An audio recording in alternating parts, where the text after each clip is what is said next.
या निमित्तानं जी जयंती साजरी केली जाते याला तुम्ही जरी अध्यक्ष असाल तरी यामध्ये कोणाकोणाचं सहकार्य लाभलं आणि तुम्ही त्यांचे आभार प्रदर्शन करून खरं तर दुरावा निर्माण होईल, तुम्ही ऋणात राहण्यात पसंत कराल का?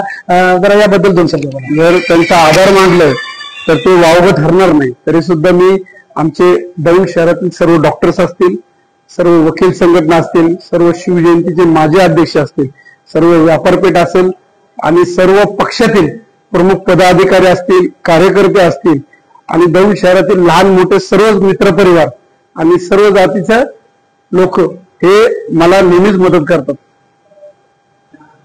सर्व राजकीय पक्ष असतील, सर्व संघटना असतील, त्यामध्ये कुठल्याही प्रकारची संघटना राहणार नाही. सर्व संघटना आम्हाला मदत करतात, सर्व राजकीय पक्ष आम्हाला मदत करतात. नमस्कार मित्रांनो, अजिंक्य महाराष्ट्र न्यूज मध्ये आपल्या सर्वांचं स्वागत आहे. आज आपण दौंड या ठिकाणी विठ्ठल मंदिरामध्ये आहोत. 2025 म्हणजे 29 एप्रिल 2025 रोजी रयतेचे राजे छत्रपती शिवाजी महाराजांची जयंती तिथीप्रमाणे दौंड शहरामध्ये साजरी केली जाते आणि या उत्सव समितीचे अध्यक्ष निखिल बाबूराव स्वामी हे आमचे मित्र, त्यांनी एक अनोखा उपक्रम या जयंतीनिमित्त दौंडकरांसाठी उपलब्ध करून दिलेला आहे. महाराष्ट्रातीलच नव्हते, जगातील एक अप्रतिम असा एक ध्येयवेडा माणूस ज्यांचं नाव राकेश शहाणे हे कॉइन मॅन म्हणून ओळखले जातात महाराष्ट्रामध्ये. म्हणजे इतिहास काळापासून तर आतापर्यंतची जी नाणी नोटा किंवा त्याचा संग्रह असणारा हा लंडन बुक ऑफ रेकॉर्डचा हक्क मिळवलेला किंवा पारितोषिक मिळवलेला हे राकेश शहाणे सर आपल्या समोर आहेत. तर आज आपण त्यांच्याशी बोलूया. सर, आपण हा छंद कधीपासून जोपासलेला आहे? हा छंद गेले 20 वर्षापासून मी जोपासलेला आहे. आमच्या आजोबांकडे आम्हाला चांदीचे नाणी 4-5 सापडले होते. ते कारागीर होते सोराच्या दुकानात, त्यावेळेस त्यांच्याकडे नाणी सापडले होते. तर त्यावेळेस छंद लागत गेला. त्याला आता 20 वर्ष झाले. 20 वर्षात एवढं कम्प्लीट झालेलं आहे. त्याच्यात आता 200 देशातल्या नोटा नाणी हे भारतात शासक होऊन गेले सगळे.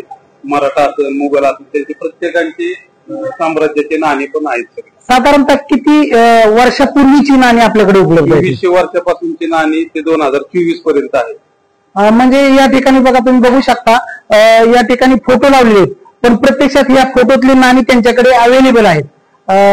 त्यांच्याकडे आता बघा, इकडे तुम्ही दाखवा आहे ना, इकडे तीर कामता सुद्धा आहे.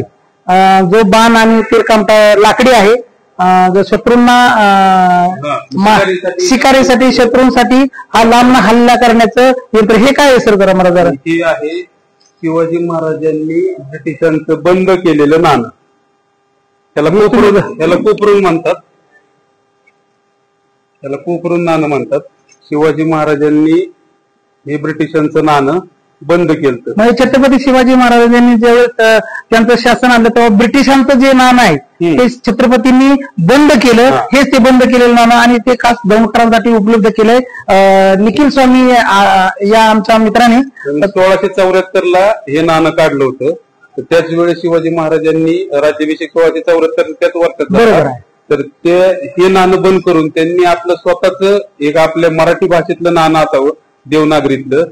तर ते आता त्यांनी मग त्यावेळेस काढले होते नाणे देवनागरी लिपीतले. शिवाजी महाराज असे होते की त्यांनी प्रथम मराठीत असणारं नाणं काढलं होतं दोन्ही बाजूला, फ्रंट अँड बॅक साईडला. बघा, दौंडकरांसाठी एक अतिशय मोलाची आणि महत्वाची माहिती आहे. छत्रपती शिवाजी महाराजांनी प्रथमतः देवनागरी भाषेतील पहिले नाणं हे खास आपल्या महाराष्ट्रासाठी, आपल्या देशासाठी निर्माण केलं. आणि इंग्रजांचं जे नाणं होतं सर, काय कॉपर, काय कॉपरूल नावाचं त्यांचं जे इंग्रजांचं नाणं होतं, बॉम्बे प्रेसिडेन्सी. बॉम्बे प्रेसिडेन्सी जी या ठिकाणी व्यापार करण्यासाठी आलेली ब्रिटिशांची जी वसाहत होती, त्यांचं हे नाणं महाराजांनी बंद केलं आणि देवनागरी लिपीतली नाणं महाराजांनी चालू केलं.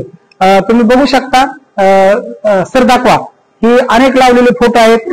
जवळजवळ 200 देशांचे विविध प्रकारच्या खूप जुन्या काळापासूनचे या ठिकाणी नाणी उपलब्ध झाली आहेत.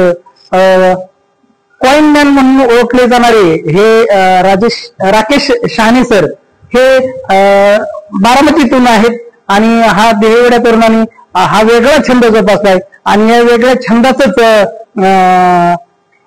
रूपांतर परिपाक आणि त्याचं बक्षीस म्हणून certificate world record of London हे त्यांना मिळालेलं आहे, ते सुद्धा तुम्हाला मी दाखवतो. मी चंद्रकांत लोंढे, राकेश शानेसह दौंडवरून थेट अजिंक्य महाराष्ट्रासाठी. धन्यवाद.